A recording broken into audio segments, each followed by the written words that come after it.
Na prípravu kakaovo-kokosových popukancov budeme potrebovať 240 g hladkej múky, 140 g kryštálového cukru, 90 g kokosu, pol balíčka kypriaceho prášku do pečiva, 2 vajíčka, 60 g masla, 2 lyžice kaká a 2 lyžice šťavy z pomaranča. A práškový cukor na obalenie guliek. 240 g hladkej múky zmiešame s 2 lyžicami kaká.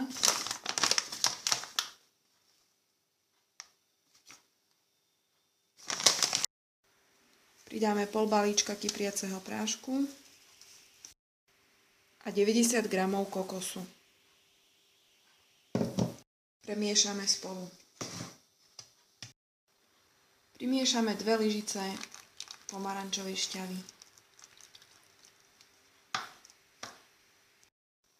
Pridáme 2 vajíčka. Opäť spolu premiešame.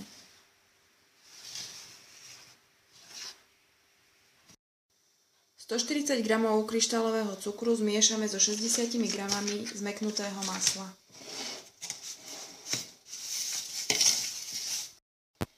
Maslovo-cukrovú masu primiešame ku kakaovej hmote a vytvarujeme z nej cesto.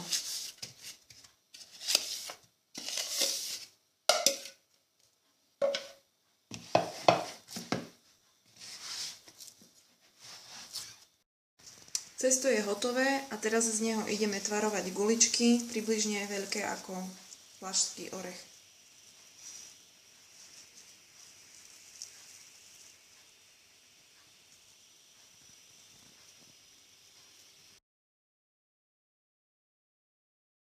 Vytvarované guľky z cesta obalíme v práškovom cukre.